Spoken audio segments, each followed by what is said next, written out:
Lewiston, Idaho, a town where life moved at a gentle, unhurried pace.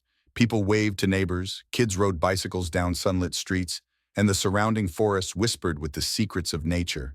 Yet beneath this serene facade, a storm was brewing in Rachael Anderson's life, a storm no one could see coming. Rachael was known for her unwavering determination. A mother of four, she balanced work, raising her children, and trying to move on from her toxic marriage to Charles Capone.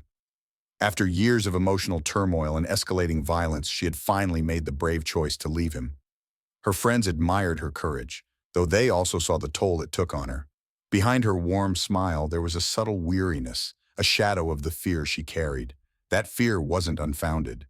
Despite their separation, Charles Capone wasn't willing to let Rachael go. "You'll never escape me," he had once told her during a heated argument. His presence lingered like a dark cloud, even when he wasn't physically there. Rachael had taken all the precautions, changing locks, staying vigilant, but deep down, she couldn't shake the feeling that something terrible was waiting for her.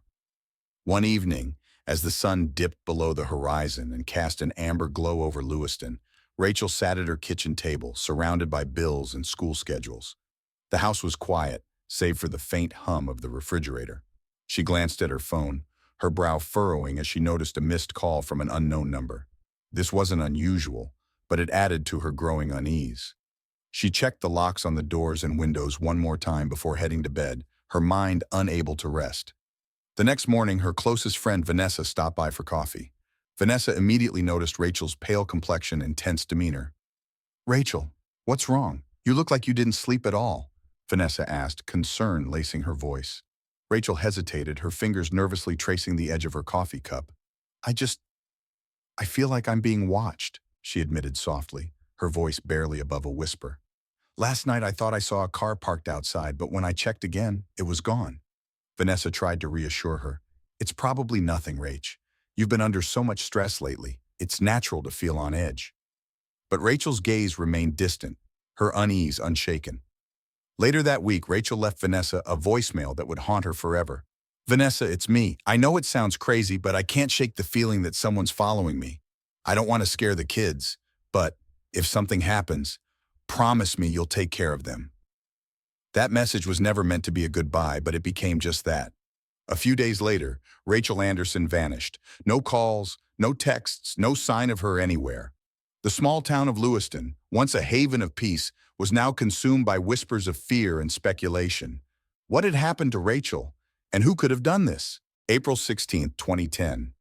The night air was crisp and carried a faint chill, unusual for this time of year. Rachael Anderson was seen leaving her home in Moscow, Idaho, around 8 p.m. She told her eldest daughter she'd be back soon. Her plan? A quick drive to check on her car that had been in for repairs, a mundane errand that would take no more than an hour. Yet, as the minutes turned to hours, her absence stretched into something far more sinister. By 10 p.m., her daughter's concern began to grow. Calls to Rachel's phone went unanswered, ringing into the void. It wasn't like her to be unreachable. At first, the family thought it might be car trouble, but a gnawing unease crept into the house as midnight passed. The quiet hum of their home felt oppressive, every tick of the clock louder than the last. The next morning, Vanessa, Rachel's closest friend, arrived after a frantic phone call from the family. She had barely slept since hearing Rachel's ominous voicemail earlier that week. "She wouldn't just disappear," Vanessa told them firmly, her voice trembling despite her resolve. "Something's wrong." The first real clue surfaced when police found Rachel's car abandoned near a small industrial park on the outskirts of Moscow. The vehicle was locked and her purse was inside, but there was no sign of Rachael. A broken bracelet lay a few feet from the driver's side door, a tiny detail that sent shivers through Vanessa when she heard. She remembered seeing Rachael wear that very bracelet during their last coffee meeting. It was one of her favorites. Police began canvassing the area, questioning workers and passers-by. "I saw a dark truck parked nearby," one witness recalled, though they couldn't describe the driver. Another claimed to have heard raised voices around 9 p.m., but the details were vague, frustratingly incomplete. Still, these fragments painted a picture of a night that was anything but ordinary. As detectives dug deeper, their attention quickly turned to Charles Capone. Rachel's estranged husband was known to harbor resentment, and his history of violence wasn't a secret. When questioned, Capone claimed he hadn't seen or spoken to Rachael in days. "I don't know what you're trying to imply," he told officers coolly, his tone as measured as his expression. But beneath that calm exterior, there was something chillingly detached. Rachel's children clung to hope as days turned into a week. Every passing hour felt heavier, each lead from the police bringing more questions than answers. Vanessa couldn't shake the words of Rachel's voicemail from her mind. "I know it sounds crazy, but I feel like I'm being followed." She shared this with detectives, her voice breaking. "She was scared, and now she's gone. You have to find her." The pressure mounted as the story made local headlines. "Mother of 4 missing in Moscow," the bold text declared. The town rallied, volunteers searching wooded areas and back roads, their flashlights piercing through the night. But each search ended the same way, empty-handed. Back at the police station, the team pieced together a timeline. Surveillance footage from a nearby gas station showed Rachel's car driving past shortly after 8:30 p.m. Minutes later, a truck fitting the witness's description was seen heading in the same direction. The connection was undeniable, but without further evidence, it was a lead that only deepened the mystery. For Vanessa, the waiting was unbearable. She began visiting Rachel's children daily, trying to fill the void left by their mother's absence. She told them stories about Rachel, how she never let life's challenges dim her spirit, how fiercely she loved them. Yet behind her comforting words, Vanessa carried her own fears. What if Rachel wasn't coming back? As the second week neared its end, the search for Rachel took a darker turn. A police detective found fresh tire tracks leading into a heavily wooded area near the industrial park. The sight sent chills down his spine. "We need to bring the dogs out here," he told his partner, his voice heavy with unease. The stage was set for a mystery that would consume not only the small town of Lewiston, but everyone who came to know Rachel's story. Each thread of evidence pulled the investigation closer to the heart of the truth, yet it felt as though the answers lay just out of reach. The investigation into Rachael Anderson's disappearance inevitably turned toward the man who had loomed over her life like a dark shadow, Charles Capone. To outsiders, he seemed like an ordinary man, someone who blended into the background without much notice. But to those who knew him intimately, Charles was anything but ordinary. He was manipulative, controlling, and above all, dangerous. Charles Capone had a history of violence that stretched back long before Rachel met him. Court records revealed a string of incidents, including restraining orders filed by his ex-wife and reports of altercations with former co-workers. Those who crossed him often described his temper as explosive, unpredictable, like a tightly wound spring ready to snap. Detectives delved into his past, piecing together the kind of man he was. Interviews with Rachel's friends painted a chilling picture. "He had a way of isolating her," Vanessa said during her statement. "At first he was charming, but then he started pulling her away from everyone she cared about. By the time she realized what was happening, it was too late." Rachel's family recounted similar experiences. "He'd tell her she didn't need anyone but him," her sister revealed, her voice heavy with emotion. "He made her feel small, like she couldn't survive without him. But Rachel was strong, stronger than he ever gave her credit for." As police reviewed the timeline of their tumultuous marriage, they found a troubling pattern. Whenever Rachel tried to distance herself, Charles escalated his behavior. There were late-night calls, threatening voicemails, and unannounced visits that left her shaken. One message stood out, a chilling email from Charles sent shortly after their separation. "If you think you can walk away from me, you're wrong. No one walks away from me." The more detectives uncovered, the clearer it became that Charles wasn't just dangerous, he was calculating. He had an uncanny ability to maintain a veneer of normalcy, which allowed him to evade scrutiny for so long. "People like Charles don't show their true colors until it's too late," one investigator remarked. Compounding suspicions were Charles's financial troubles. Despite appearing stable, he had mounting debts and was rumored to have borrowed money from unsavory figures. Rachel's friends hinted that Charles had expressed interest in her life insurance policy, a detail that added an unsettling layer to his potential motives. When questioned by police, Charles maintained his innocence, his answers carefully measured. "I had nothing to do with her disappearance," he stated, his voice steady but devoid of emotion. "We hadn't spoken in weeks."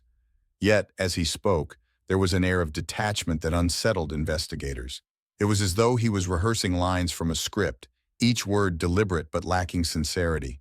Detectives weren't convinced. His alibi for the night Rachel vanished was shaky at best. Surveillance footage placed him near Moscow, Idaho, but his timeline didn't match up. "I was running errands," he claimed, though he couldn't recall specifics. A search of his home and vehicle yielded no direct evidence, but the absence of clues was almost as troubling as their presence. Meanwhile, Rachel's children and family waited anxiously for updates. Every piece of news about Charles tightened the knot of fear in their stomachs. They knew his potential for violence. Rachel had shared enough of her struggles with them to leave no doubt about the danger she faced. "We always worried he'd do something to her," her mother admitted. "We just didn't think it would come to this." The focus on Charles intensified when investigators learned about his connection to David Stone, a man with his own dark secrets. The pair had been seen together frequently in the weeks leading up to Rachel's disappearance, sparking questions about what role Stone might have played in the unfolding mystery. Stone's reputation for shady dealings only added fuel to the fire. As detectives built their case, the shadow of Charles Capone loomed larger than ever. His past was a web of manipulation, threats, and control, a harbinger of the tragedy that had befallen Rachel. Yet despite the mounting evidence, the key to unlocking the truth remained just out of reach. The investigation into Rachael Anderson's disappearance took a shocking turn when detectives uncovered a sinister pact between Charles Capone and his close associate David Stone. While suspicion had initially centered on Capone, Stone's involvement added a layer of complexity that investigators could not have anticipated. Christopher Porter, a former colleague of Stone, came forward with a story that sent chills through the investigators. During a series of interviews, Porter revealed that Stone had approached him months earlier with a disturbing proposal. "He wanted me to kill his wife," Porter recounted, his voice wavering. "He said he'd pay me $10,000 to make it look like an accident." Porter declined the offer, but the story didn't end there. Weeks later, Stone confided something even more chilling. He and Capone had devised a plan to swap murders. The idea was grotesquely simple. Capone would murder Stone's wife, Elisa Stone, while Stone would eliminate Rachel. The arrangement, they believed, would throw suspicion off both men, making their crimes appear unrelated. It was a diabolical scheme rooted in greed and vengeance. Detectives were stunned by the revelation. This wasn't just a case of a volatile husband seeking revenge. It was a calculated conspiracy. The fact that both Rachel and Elisa had significant life insurance policies only deepened their suspicions about the pair's motives. Stone's demeanor during questioning didn't help his case. Initially calm, he became increasingly agitated as investigators pressed him about his relationship with Capone. "I didn't kill anyone," he insisted, his voice rising. But his attempts to distance himself from the crime only raised more questions. When confronted with Porter's testimony, Stone faltered, his carefully constructed facade beginning to crack. Meanwhile, Capone maintained his own veneer of innocence. "David and I were friends, sure," he admitted during an interview, "but I don't know anything about what you're talking about." His cool, measured tone stood in stark contrast to Stone's growing desperation. Yet there was an undeniable tension between the two men. As investigators probed deeper, it became clear that their alliance was beginning to unravel. One of the most damning pieces of evidence came from Rachel's phone records. On the night she disappeared, she received a call from a number linked to Stone. The timing was suspicious, coinciding with her last known movements. Detectives speculated that Stone had lured Rachel to an isolated location where Capone was waiting. The community was horrified as news of the conspiracy spread. How could two men conspire so coldly to destroy the lives of their wives? The revelation shattered any lingering illusions of safety in Lewiston. For Rachel's family, the betrayal was unbearable. Vanessa, her closest friend, struggled to process the implications. "She trusted people too much," Vanessa said, tears in her eyes. "She always believed there was good in everyone. She didn't deserve this." As the investigation continued, it became clear that both Capone and Stone had underestimated the determination of law enforcement. The evidence was mounting and their web of lies was starting to collapse. Yet despite the progress, one question loomed large. Where was Rachel? Each new detail only deepened the mystery. Porter's testimony provided crucial insight into the men's twisted minds, but it wasn't enough to locate Rachel's body. Detectives knew they needed more evidence, more witnesses, more answers. The conspiracy had been exposed, but the truth about what happened to Rachel remained just out of reach. The stage was set for a high-stakes confrontation. As investigators closed in, Capone and Stone's fragile alliance threatened to implode, leaving a trail of betrayal and desperation in its wake. The hunt for Rachel and justice was far from over. The conspiracy revealed by Christopher Porter gave investigators a terrifying glimpse into the minds of Charles Capone and David Stone. But a grim truth remained. Rachael Anderson was still missing. With every passing day, the weight of unanswered questions pressed heavier on the community, her family, and the detectives. The first lead came from a closer look at Rachael's phone records. On the evening of April 16th, she received a call from a number linked to Stone. Investigators theorized it was a pretext to lure her out, but where had she gone afterward? Surveillance footage from a gas station showed her car heading toward a remote industrial area in Moscow. Minutes later, a dark pickup truck matching Stone's description followed in the same direction. It was a chilling coincidence investigators couldn't ignore. Detectives also uncovered discrepancies in Capone's alibi. He claimed he had been at home the night Rachael vanished, yet his phone pinged near the same industrial area around 9:15 p.m. When questioned again, Capone grew defensive. "You're wasting your time," he snapped, his cool facade beginning to crack. "I had nothing to do with this." The search for physical evidence intensified. Officers combed through wooded areas near the industrial site, finding tire tracks that led to a secluded clearing. It looked as though someone had recently disturbed the ground. Cadaver dogs were brought in, and their reaction was immediate. Though no remains were found, the scent trail was unmistakable. Whatever had happened in that clearing was far from innocent. Meanwhile, a search of Capone's property revealed even more damning clues. Investigators discovered a notebook tucked away in his garage. Inside were cryptic notes and a crude map resembling the industrial park. One phrase scrawled in the margin stood out: "Make sure it's deep enough." The implication sent shivers through the team. Stone, under growing pressure, started to crumble. In a second interview, he admitted he had been with Capone the night Rachael disappeared, but claimed he left before anything happened. "He told me he'd handle it," Stone muttered, his voice barely audible. "I didn't want to know the details." His statement implicated Capone further, but also painted Stone as a willing participant in the sinister plan. Rachael's family watched in agony as the investigation unfolded. Every new piece of evidence brought hope, but also unbearable dread. Her eldest daughter, now forced to act as a parent to her younger siblings, struggled to maintain a sense of normalcy. Vanessa continued to be a pillar of strength, but even she couldn't hold back tears when detectives shared their findings. "They planned this," she whispered, shaking her head. "They planned this like it was nothing. How could they?" The public grew increasingly invested in the case as more details came to light. News outlets latched onto the phrase from Capone's notebook, "Make sure it's deep enough," plastering it across headlines. Community volunteers organized additional searches, desperate to find Rachael and bring closure to her family. Despite their progress, investigators felt they were always one step behind. Capone's calm exterior hinted at a man who believed he'd covered his tracks too well. Stone, on the other hand, was unraveling. His paranoia grew, and his fear of Capone became evident. "You don't know what he's capable of," he told detectives during one interview. "If he finds out I talked to you." The tension between the two conspirators was palpable. As the investigation tightened around them, their alliance began to fracture. Detectives knew they needed to exploit this rift if they had any chance of uncovering the full truth.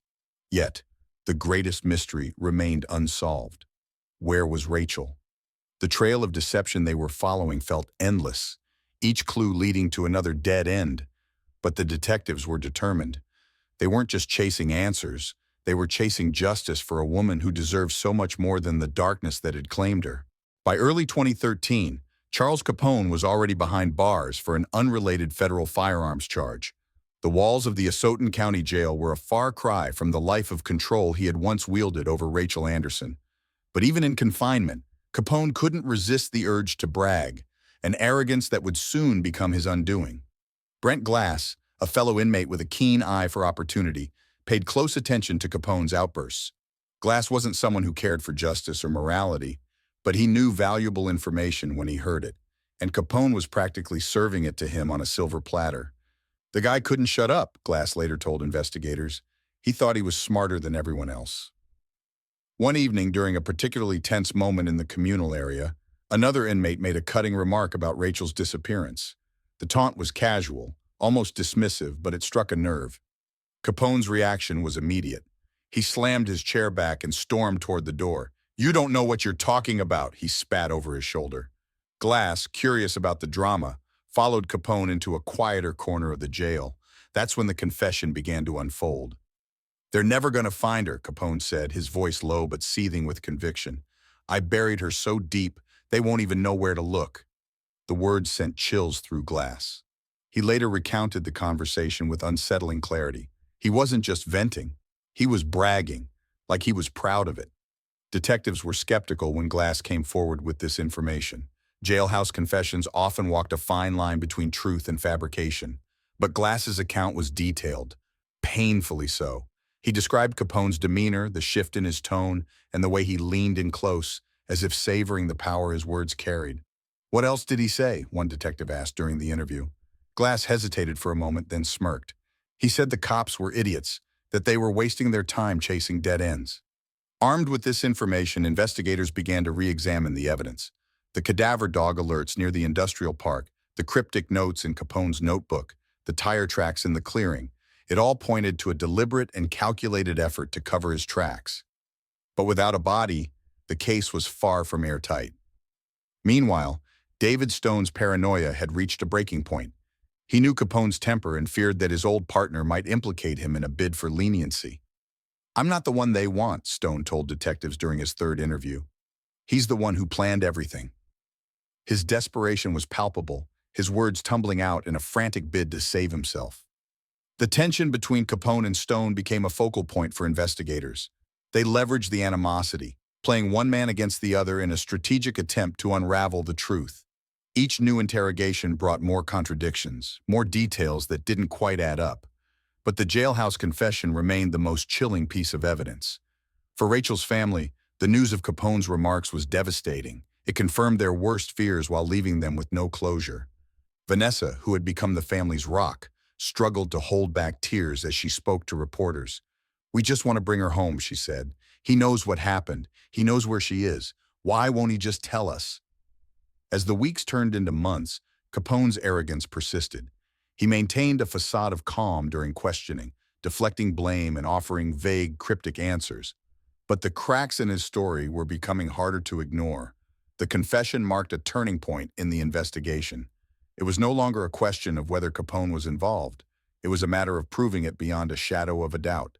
The hunt for Rachel's body intensified, with renewed searches in areas tied to Capone's known movements. Each day brought them closer to the truth, but the path forward was anything but clear. As the investigation into Rachael Anderson's disappearance deepened, detectives turned their focus to an unsettling possibility: financial motive. Both Charles Capone and David Stone had histories of financial instability, and now there was evidence suggesting that money could have been at the heart of their dark conspiracy. It began with a discovery in Rachel's financial records. A significant life insurance policy had been set up in her name, a policy listing Charles as the sole beneficiary. Investigators couldn't ignore the timing. The policy had been updated just months before Rachel's disappearance, a detail that raised immediate red flags. Capone had known about the policy's value, and his growing debts painted a grim picture of desperation. Meanwhile, Stone's financial dealings came under scrutiny as well. His wife, Elisa Stone, also had a sizable life insurance policy. Investigators unearthed evidence that Stone had made inquiries about accessing the policy early, a move that required Elisa's signature. When questioned, she admitted that Stone had pressured her into signing documents she didn't fully understand. "He said it was for our future," Elisa told detectives, her voice trembling. "But now, I don't know what to believe." These revelations added a chilling new dimension to the case. The plan wasn't just about revenge or control. It was about profit.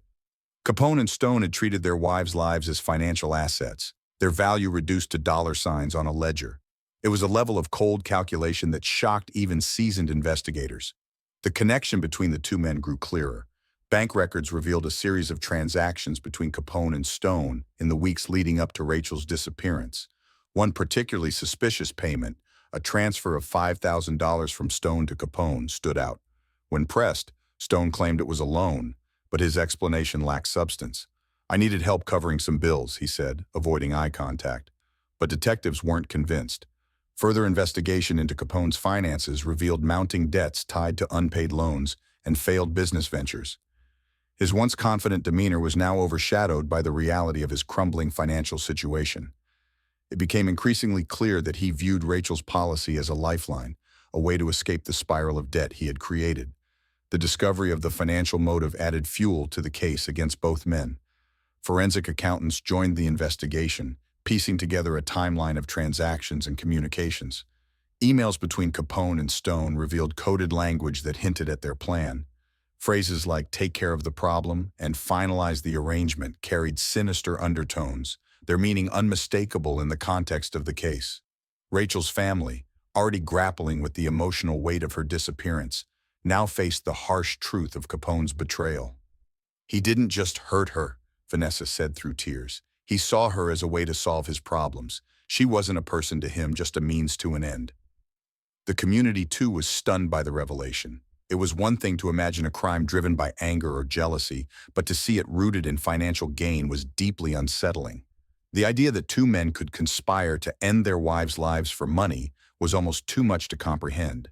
As the evidence mounted, Capone and Stone's alliance began to fracture further.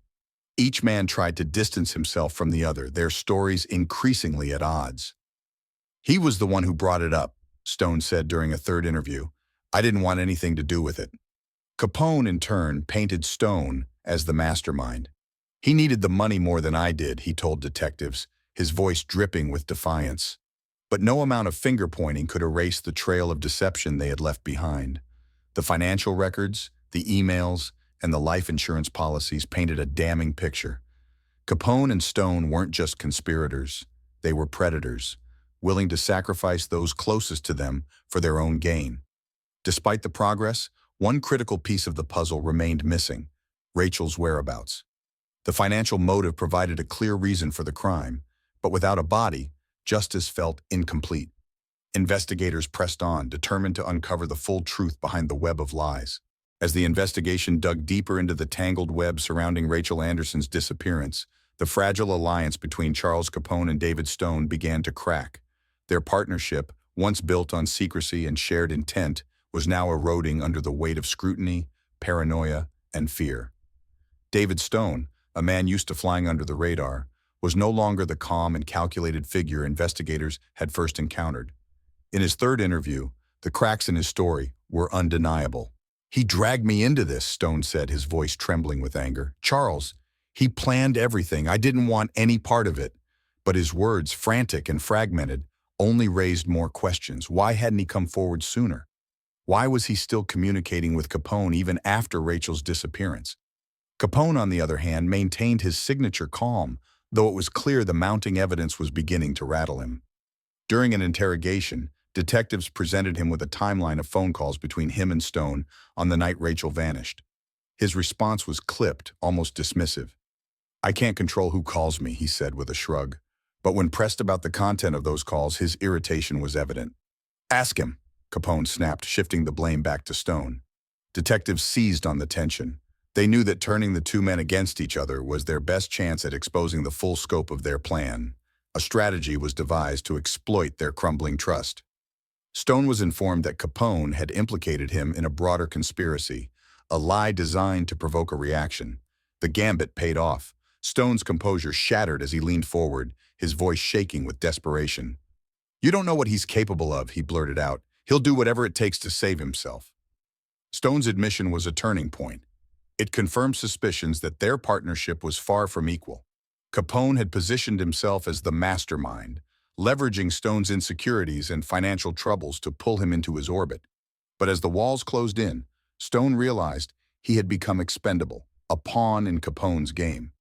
Meanwhile, investigators reviewed a chilling new piece of evidence: recordings of phone conversations between the two men made while Capone was in jail. The calls were riddled with veiled threats and cryptic language. "You need to keep your story straight," Capone said in one exchange, his voice laced with menace. "We can't afford any slip-ups." Stone's replies were meek, almost submissive, a stark contrast to his earlier bravado. "I've got it under control," he muttered, but the fear in his tone was unmistakable. The unraveling of their allegiance wasn't just psychological, it was strategic. Investigators pitted them against each other, using their words and actions as weapons. When confronted with Stone's accusations, Capone smirked, his arrogance cutting through the tension. "Of course he's going to say that," he said dismissively. "He's trying to save his own skin." But Stone wasn't done. In a moment of sheer panic, He revealed a detail that sent shivers through the investigation team. "There's a place," he said hesitantly. "A spot near the river. Charles mentioned it once. Something about keeping things hidden." The admission was vague but crucial, reigniting efforts to locate Rachel's body. The revelation further isolated Capone. His calm demeanor gave way to flashes of anger, particularly when detectives pressed him about the location. "I don't know what you're talking about," he snapped, his voice rising. But his agitation only fueled suspicions. The man who had once prided himself on control was now losing his grip. As investigators zeroed in on the new lead, the community watched in anticipation. The search near the river, though inconclusive, reinforced a grim reality. Rachel's fate was tied to the secrets Capone and Stone were desperately trying to conceal. The crumbling alliance between the two men marked a pivotal shift in the case. Their unraveling wasn't just a product of external pressure. It was a testament to the fragility of trust built on lies and manipulation. With each passing day, their secrets edged closer to the surface, threatening to expose the full extent of their dark conspiracy. The once peaceful town of Lewiston, Idaho, had become a cauldron of fear, suspicion, and heartache. The disappearance of Rachael Anderson had already shaken the tight-knit community to its core. But as the investigation deepened, revealing the grim truth about the conspiracy between Charles Capone and David Stone, the entire town was left reeling. The whispers started in hushed tones, spread by local residents who had once trusted both Capone and Stone. "How could they do this?" people murmured, shaking their heads in disbelief. These were men they had known, seen in the streets, maybe even shared a drink with. Now it seemed their world had turned upside down. Vanessa, Rachel's closest friend, felt the weight of the public's grief and anger bearing down on her. "I can't understand it," she said one evening, her voice thick with emotion. "I knew Rachel better than anyone, and she never deserved this. No one deserves this." The town was divided. Some refused to believe that Capone could have been capable of such a heinous act. "He's a family man," one neighbor insisted. "Always polite, always friendly. I can't believe he would do something like that." But the more details emerged, Porter's testimony, the jailhouse confession, the financial motives, the more undeniable it became that the two men had betrayed the very people who had trusted them. For Rachel's family, every new revelation felt like salt on an open wound. The community's reaction, though understandable, only added to their pain. "They're making excuses for him," Rachel's mother lamented during an emotional interview. "They can't seem to grasp that someone they knew could do something so cold-hearted. But I know my daughter, and I know what happened." News of the conspiracy spread quickly, aided by sensational headlines and rumors that twisted the facts. "Local men conspired to kill their wives for insurance money," screamed one headline, while another suggested that Capone and Stone had planned multiple murders in the past. Though the latter was untrue, the damage to the town's reputation was done. People looked over their shoulders, wondering who else in their community might be hiding dark secrets. As the investigation gained momentum, so did the protests from Rachel's supporters. The family and their friends organized a rally in front of the courthouse demanding justice. Signs with Rachel's face on them filled the square, and community members gathered to show solidarity. "We want her home," they chanted, their voices strong despite the uncertainty. For the detectives working on the case, the mounting pressure was palpable. The community's emotional investment in finding Rachel and punishing those responsible was overwhelming. But with each lead, the case grew more complex. Despite the mounting evidence against Capone and Stone, the missing piece of the puzzle remained: the location of Rachel's body. Rachel's children, who had been shielded from the worst of the details, now faced the heartbreaking truth. "Mom's not coming back," her daughter whispered to Vanessa one evening. The words hung in the air like a bitter weight, the finality of it settling in. Vanessa could only nod, swallowing her own sorrow. "We're going to make sure she gets justice," she promised, her voice unwavering. As tensions continued to rise, a breakthrough came in the form of a new tip. A woman had come forward with information about a potential location near the river where Capone and Stone had been seen together. The tip was vague, but it sparked a new search effort. Volunteers, fueled by the hope of finding Rachel and bringing her home, rallied together. The search was relentless, as many refused to give up, even in the face of overwhelming odds. Yet the fear that had gripped Lewiston did not dissipate. Every time the search turned up empty, the town's hopes faltered. Was Rachel gone for good? And if so, what kind of monster had taken her? These questions loomed large as the investigation dragged on, each day filled with frustration and a sense of creeping despair. Through it all, Vanessa remained determined. She attended every rally, spoke to the media, and comforted Rachel's children. She would not let the town forget the woman they had lost. "We will find her," Vanessa said in a tearful statement. "We will get justice for Rachel. This isn't over, not by a long shot." The case was no longer just about the disappearance of one woman. It had become a symbol of the darkness that could lurk behind even the most ordinary of facades. And as the investigation inched closer to the truth, the townspeople of Lewiston knew that the world they once knew would never be the same. The courtroom was packed. The whispers of the townspeople, their voices thick with tension and emotion, filled the air. It had been months since Rachael Anderson's disappearance, and now the moment of truth had arrived. The trial of Charles Capone and David Stone was underway, and the world was watching. For the Anderson family, the trial marked a painful chapter in their quest for justice.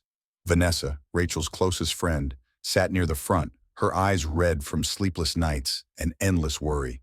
She held Rachel's children close, trying to shield them from the overwhelming weight of the legal proceedings.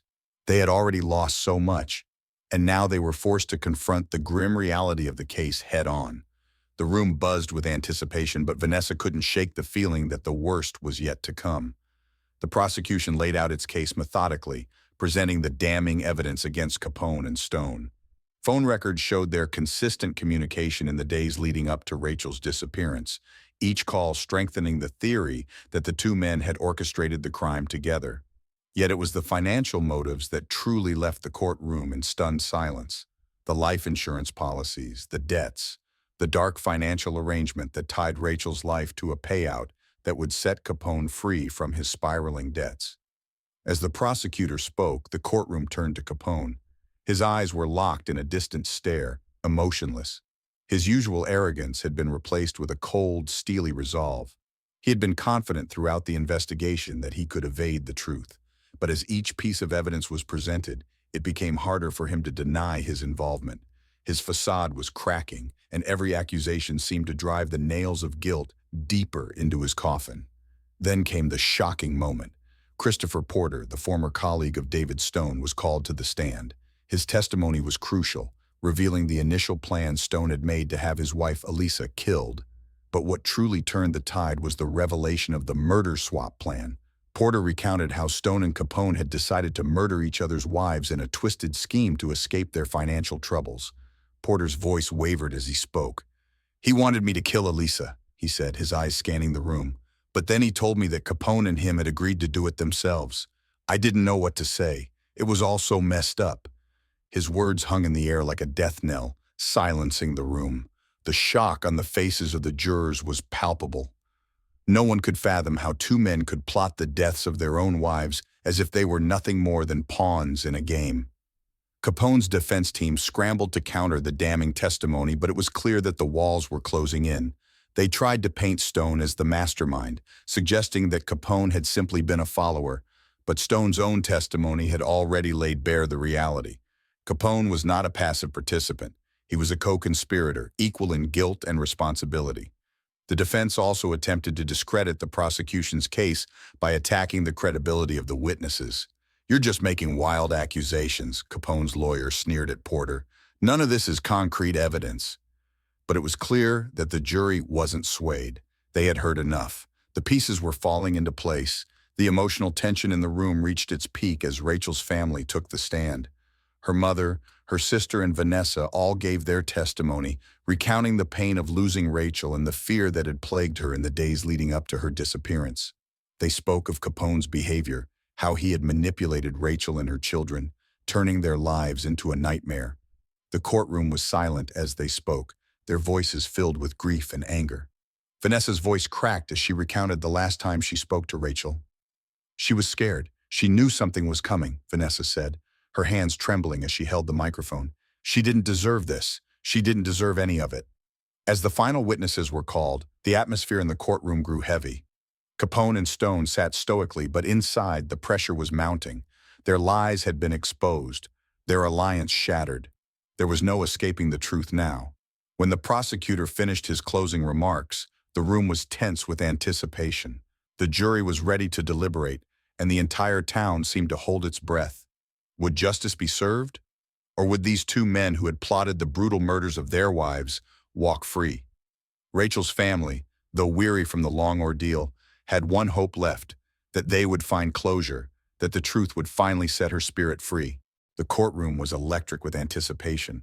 The case against Charles Capone and David Stone had dragged on for weeks, but now the moment of truth had arrived.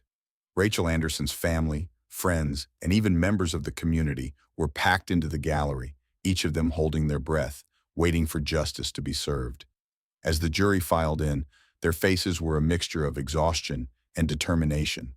It had been a long and emotionally draining trial, and everyone knew that the decision they were about to make would change everything. Rachel's mother, her children, and Vanessa sat anxiously, their eyes fixed on the jurors, their hearts heavy with a mix of hope and dread.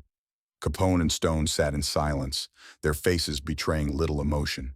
They had been through the motions, their defense teams fighting tooth and nail to downplay their involvement. But now the fate of their lives rested in the hands of 12 strangers. The tension in the room was palpable as the foreperson of the jury stood to deliver their verdict. Guilty! The word echoed through the courtroom, and for a brief moment it felt like time stood still. Capone's face twisted in disbelief, while Stone's eyes darted nervously toward the floor. Neither man had expected this outcome, but it was undeniable. The truth had come to light. The courtroom erupted in a mix of relief and sorrow. Vanessa, tears streaming down her face, clutched Rachel's children close to her. "It's over," she whispered, her voice barely audible. "She's finally getting justice." For the Anderson family, this was the moment they had been waiting for. But it was not a moment of celebration. It was a moment of painful closure. They had been through hell, and while the verdict brought a sense of relief, it could never bring Rachael back. The scars of the past months would never fade, and the weight of what they had lost was something they would carry with them forever. Capone and Stone's conviction was a bittersweet victory. The evidence had been overwhelming. The phone records, the testimonies, the financial motives, and the jailhouse confessions had all pointed to their guilt. But the most damning evidence had been the cold, calculated way they had conspired to kill their wives for money. It was a betrayal that transcended the criminal act itself, one that left the entire town reeling. As Capone and Stone were escorted out of the courtroom in handcuffs, their faces were grim, but their fates were sealed. They would spend the rest of their lives behind bars, their twisted plan thwarted by the relentless pursuit of justice. Outside the courthouse, a crowd had gathered. News of the verdict had spread quickly, and people were eager to express their support for Rachel's family. As Vanessa walked out with Rachel's children, the crowd parted to make way for them. "You did it," someone whispered from the crowd. "She's finally at peace." Vanessa stopped for a moment, her eyes scanning the faces of the people around her. "No," she said, her voice steady but full of emotion. "This is just the beginning. We've made sure they're held accountable, but Rachael is never coming back. We owe it to her to make sure the world knows what happened." As the crowd cheered, Rachel's family stood united, knowing that the fight wasn't over yet, but for the first time in months, they felt a glimmer of hope, a hope that Rachel's spirit could finally rest, knowing that justice had been served. Months had passed since the trial, and the verdict had been delivered. Charles Capone and David Stone were both sentenced to life in prison, but for Rachael Anderson's family, the feeling of justice was bittersweet. There was no true closure, no reunion, no chance to say goodbye to the woman they loved. The wound that had been opened by Rachel's disappearance was one that would never fully heal. Vanessa stood before the small gathering at Rachel's memorial service, her hand resting gently on Rachel's children's shoulders. The loss was still raw, too raw to put into words, but she knew they had to speak. Rachael would never get the chance to speak for herself again. "I promised Rachael I would protect her children, and I promised her that we would find the truth," Vanessa began, her voice breaking with emotion. "Today, we found the truth, but we will never get her back, and that in some ways is the hardest part." Her words hung in the air as the small crowd quietly wiped their tears.